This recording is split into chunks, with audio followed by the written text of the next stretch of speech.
So this process includes few parts that you will have to know. It includes the hypothalamus, which is the part of the brain, and then there is this pituitary gland. These two organs are located in the brain. So remember this, hypothalamus and pituitary gland in the brain. And then it's going to excrete hormones which are going to signal to the gonads.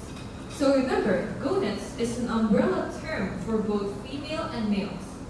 The female gonads refer to the ovaries, while the male gonads refer to the testes. So, although the hormones that influence these gonads are the same, the effects of these hormones will differ in males and females. Why is that?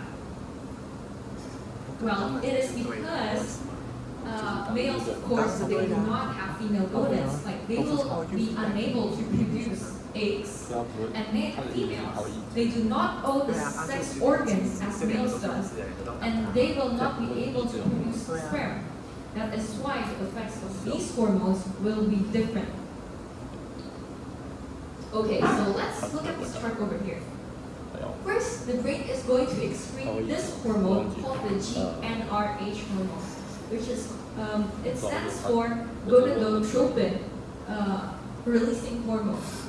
And it's going to signal to the pituitary gland to release LH and FSH hormone. The LH hormone stands for luteinizing hormone, while the FSH hormone stands for follicle stimulating hormone.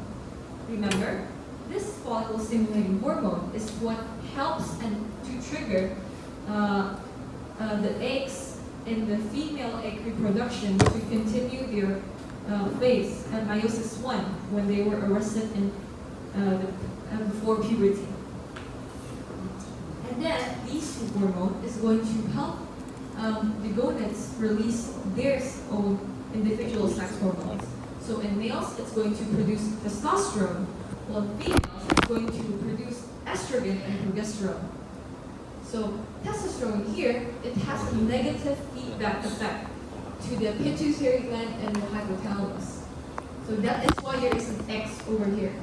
So when enough testosterone is produced by the testes, it's going to signal to the prior parts to tell them, hey, we have enough over here. So that is to let the organs know not to produce excess or too much testosterone. The same goes for estrogen and progesterone. However, it's a bit more unique. So the estrogen over here, it will create a positive feedback to signal to the brain and the pituitary gland to produce more estrogen by releasing more LH and FSH. However, this progesterone over here does the opposite. Progesterone will tell the body to release less LH and FSH, so the amount of estrogen release will be reduced. This is the hormone released by the corpus luteum. Yeah. So actually, both of them. So for the male hormone is called testosterone. You will have a feedback inhibition for hypothalamus and the pituitary to stop the release of GnRH and these two, right? However, for female hormone is estrogen and progesterone. When they combine together, they will also have the feedback inhibition for this. And for estrogen alone, that it exerts dose-dependent activity on this. For a very low concentration, it will facilitate the expression of GnRH and FSH. Okay? However, when estrogen is very high, it will suppress this. And when it combines with progesterone, it will definitely suppress this pathway. Got it? So she is going to explain more detail in the later chapter, later slide. Okay? Yes. So overall, most of the time, the production of enough female or male hormone will have a feedback inhibition to our hypothalamus to decrease GnRH and further downregulate the production of LH and FSH. So they will, overall, they will decrease the production of those hormones because it's already enough. Got it? That's called feedback, a negative feedback. Okay. Sorry for the misunderstanding. So, But it's too complicated, it's okay. this chart is a bit more vague. So we will talk about especially the female sex hormone effects and the later slides. So remember the testosterone, estradiol, and progesterone that was mentioned in the previous slide? So these are sex hormones. Sex hormones can be divided into two. First, female and the male. Although this is just kind of a term because both female and male sex hormones are present in both genders, although in lower concentrations. So testosterone is the main androgen. Androgen, it stands for the male hormones, while estrogens, which includes estradiol and progesterone, are estrogens. Both androgens and estrogens, as I have mentioned, are present in both males and females. So, for example, the amount of testosterone that is found in a female is usually 10 times lower, not higher, than the amount of testosterone, the androgen, found in males. And these sex hormones serve many functions because, of course, it plays a heavy influence in gamete production, but it also influences sexual behavior and the development of the primary and secondary sex characteristics. So, if you see a male that is probably infertile or have a feminine looking body, it may be because there is some hormonal imbalance in their body. And the same goes for females. If they look like more masculine physically or they also have fertility issues, maybe you should look into your hormonal balance in your body and check up to the doctor. So what other roles does the hormone play in the mammalian body? So there was this experiment done by a scientist back in 1940s where he removed the embryonic gonad in rabbits. So when you remove an embryonic gonad from a male rabbit, it's going to fail to create an external genitalia that resembles a male. But if you do remove the embryonic gonad in a female, it's still going to produce a female-looking external genitalia, or the vagina. So this is a very interesting fact. And if you are interested in this experiment, you can try to look more into it. So this shows the influence of how sex hormones influence the development of external sex genitalia. So this is the hormonal control of the male reproductive system. Let's look at this chart over here. Try not to focus too much on this writings right here. It might confuse you when you are listening to me. So try to listen to this process and understand first. These writings over here are to help you understand when you review the material by yourself later on. So, just like the chart before, it starts at the brain. The hypothalamus is going to release this hormone, the GnRH hormone, to signal to the anterior pituitary gland to release two hormones, FSH and LH. Let's look at the FSH pathway first. This FSH hormone is going to affect the Sertoli cells and the testis. Remember, male gonads. And the Sertoli cells is going to help aid in spermatogenesis. So, remember the Sertoli cells? The Sertoli cells are inside the seminiferous tubule, and it plays a role in providing nutrition in order to help sperm develop. Sertoli cells does not only release to provide nutrition, but it also creates this thing called the inhibin. Inhibin, just like its name, it serves as an inhibitor to the anterior pituitary gland. it's going to inhibit the anterior pituitary gland into releasing more hormones. It has a negative feedback mechanism. Now, let's look at the LH pathway. The LH pathway is going to affect the Leydig cells, also found in the testes, which is going to release testosterone. So the testosterone that we mentioned earlier, it does not get directly produced from the anterior pituitary and because of the LH signal. Instead, it is produced by the Leydig cells. And this testosterone is going to aid and help the process of spermatogenesis. This testosterone over here is also going to have a negative feedback to the anterior pituitary, and hypothalamus. So it's going to signal to the body when enough testosterone has been produced. So, how to remember this chart easily? Because this chart, sometimes people get this mechanism and this mechanism mixed up. The way I would remember it is by remembering LL. So LLT.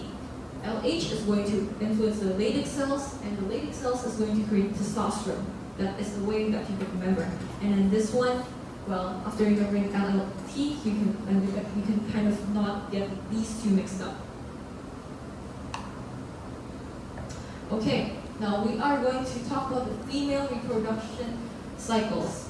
This is much more complicated than the male reproduction cycle. And this will be the final exam.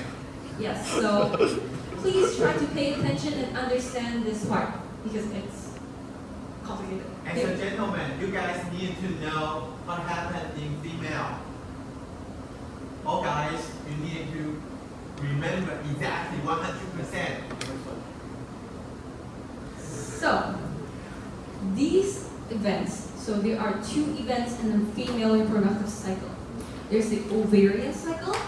Ovarian starts from the word ovary, egg, which is it describes the changes of the egg or the ovary. And there is also the uterine cycle.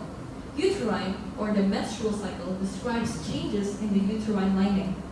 So these two processes, they influence each other because the uterine will try to accommodate for the egg. So of course, there is no way when an egg is ready to get fertilized, the body is going to go through menstrual phase because that's going to make it even harder for the egg to get fertilized. That is why usually when ovulation happens, we are in the phase of between proliferative as well as secretory phase, where the uterine lining is thickening up, waiting to prepare itself for an embryo to form, or when the egg gets fertilized. And when the egg fails to get fertilized, in this case, where the lining is already thickened up, it's going to go through the phase we know as menstrual phase, where the uterine lining gets shedded and it goes out along with blood. So the ovarian cycle is divided into 3 stages: follicular, ovulation, and luteal. While the uterine cycle is divided into 3 stages called the menstrual, proliferative, and secretory phase. Understood? 好的，请记得哦，至少他们都有分成3个时期哦。在 ovarian cycle 里面有3个时期，最短的是那个排卵期嘛，哦。然后在 menstrual cycle 也有3个时期，这3个时期都有不同的功能哦。那记得 menstrual cycle 它最后要让子宫内膜增厚，是为了准备让受精卵可以着床之用的哦。那如果没有受精卵可以着床，它就会进入了那个叫 metrophore phase， 就是它会开始流血，然后流血完之后呢，然后重新再增长这子宫内膜哦，所以它就会进入一个 proliferative phase。哦，记得这3个 ovarian cycle 跟 uterine cycle 它之间的这3个期是互相对应的哦。Okay, go ahead. Okay, moving on. We will first talk about the ovarian cycle, the changes on the ovary. So, just like in males, and just like the first chart, the big chart explains, it's going to start in the hypothalamus. It's going to first release this hormone called the GnRH hormone to affect the anterior pituitary gland to release FSH and LH hormone. Okay, try to focus on this chart because this chart, again, so much words, so hard to understand. Try to focus on this one first because by understanding this part, you will automatically understand what these words over here are trying to explain. So the FSH and LH, they will slowly increase in concentration as the anterior pituitary gland starts releasing them. And these two, they are going to stimulate the follicle in the ovarian cycle to grow. See, it's going to start from here and grow from here. The follicle will become larger. And then these two hormones are also going to create low levels of estradiol. So estradiol. So when low levels of estradiol are in your body, it's going to create an inhibiting effect to the hypothalamus. Yeah, anterior. To the anterior pituitary gland. But as the estradiol concentration is high enough to create an effect to the body, it's going to create a spike because in the estradiol concentration, because estradiol, when it is present in high concentration, remember, low concentration is going to become an inhibitor, but when it's in high concentrations, it's going to stimulate the levels of estradiol production over here. It's going to signal to the hypothalamus to create more hormones, to create more estradiol. And after that, remember the corpus luteum, the digena that grows from the follicle after the egg is released, the secondary oocyte is released. This is going to release a hormone called progesterone. And progesterone, when they are combined with estradiol, it's going to create an inhibiting effect to the hypothalamus. That is why you can see the estradiol concentration is going to drop after that. Anybody get it? Anybody have a question? Everyone got it? 有听懂吗？没有听懂的举手，这个很重要哦。OK， 大家都没有听到哦。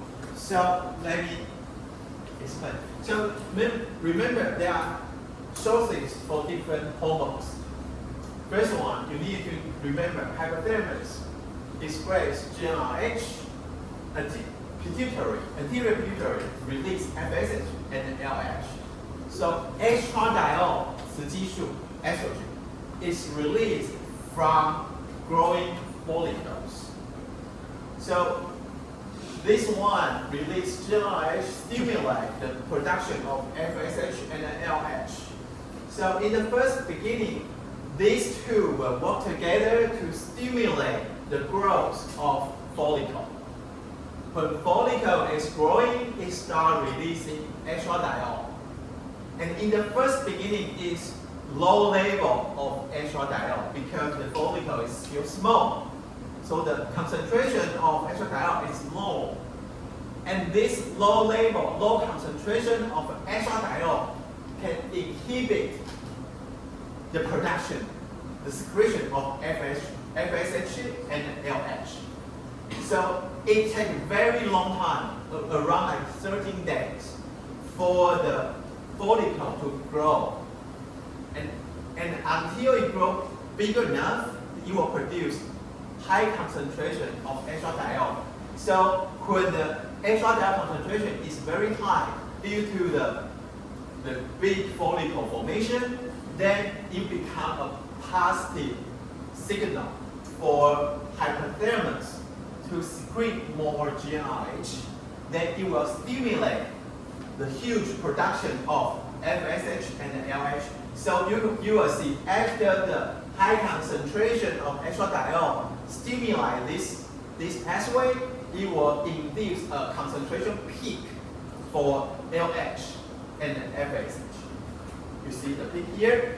So this is the peak cause ovulation. After ovulation,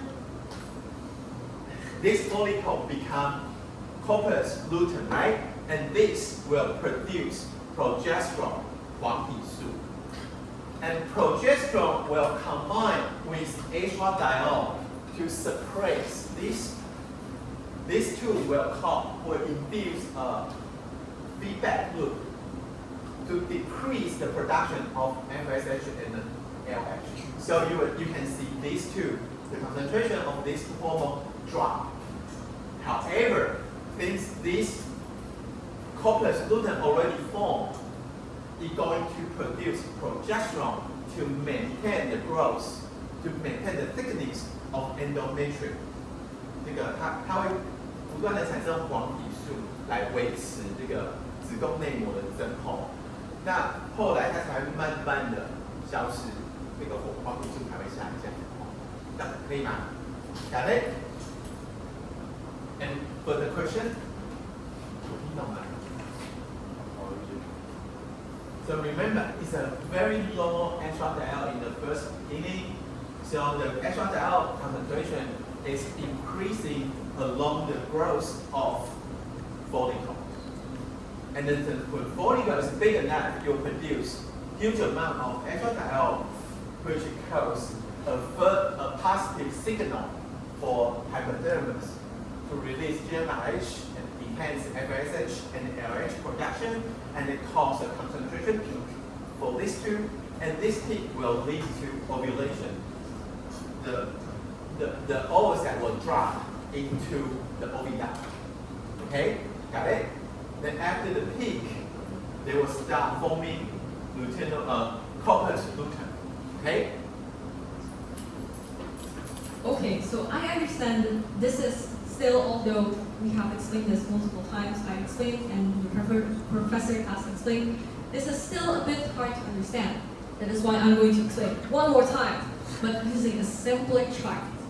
So, first, in days 0 to 13, so day 0 is counted on the last day of a female's menstruation phase, this hypothalamus is going to secrete GnRH hormone to the anterior pituitary to release FSH and LH to make the follicle grow, because the FSH and LH hormones are the hormones that stimulate the follicle to grow.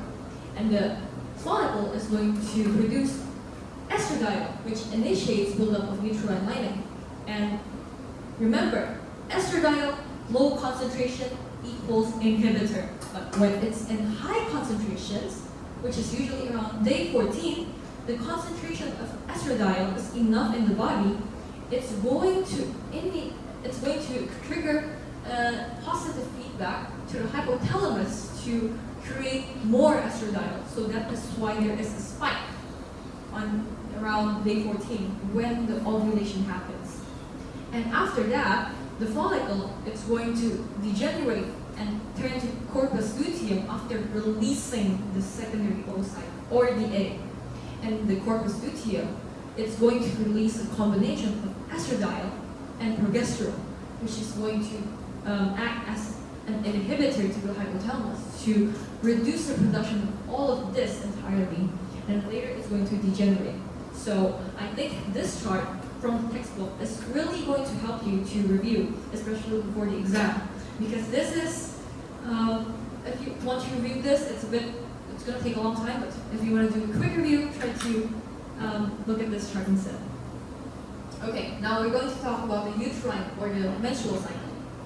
So the hormones will coordinate the uterine cycle with the ovarian cycle because they are related to each other. So the thickening of endometrium will happen during the proliferative phase. And it's going to coordinate with the follicular phase. So as the follicle is going to grow, the endometrium will thicken up coordinatively. And the secretion of nutrients during the secretory phase will coordinate with the luteal phase.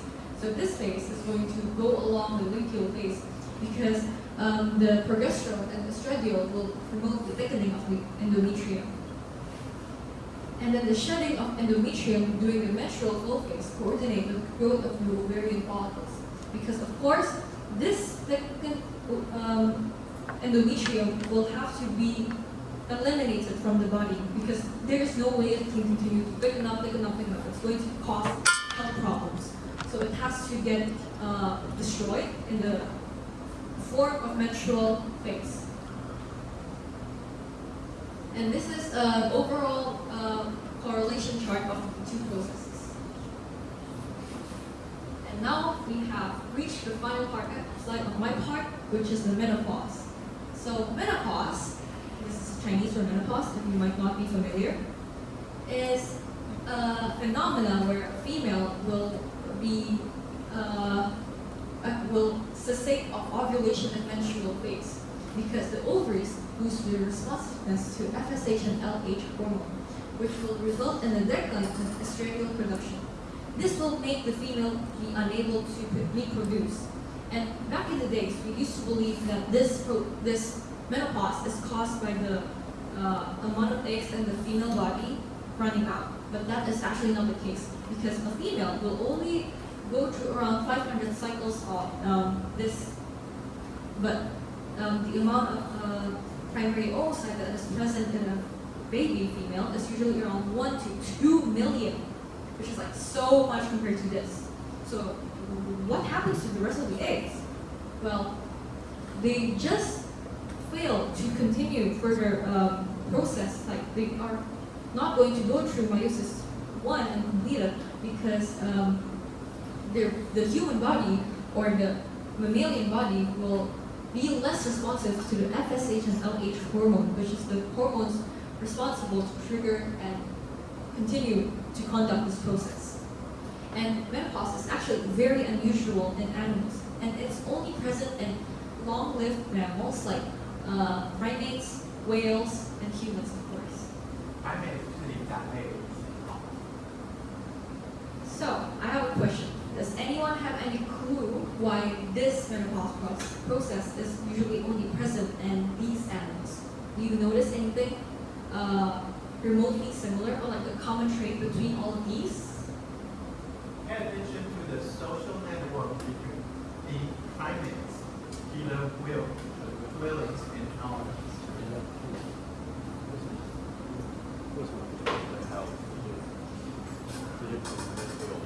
有没有注意到是灵长类、杀人鲸或者是大象，它们才有这种配精哦，但是其他的不太有哦。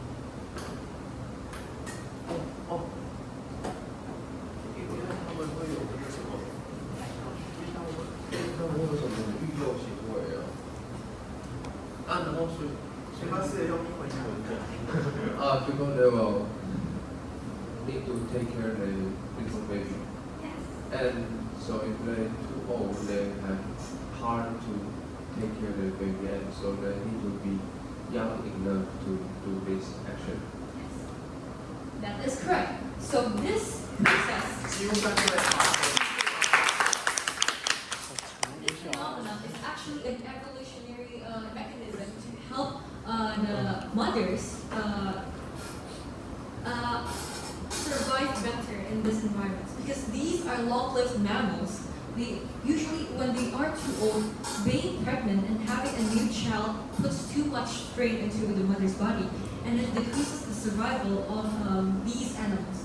And these animals are usually herd animals, and a mother, they have adapted to this menopause, so they are able to have more energy to do more stuff, like do other stuff like migration and other stuff, and also take care of the other grandchildren or the children of the animals in the pack.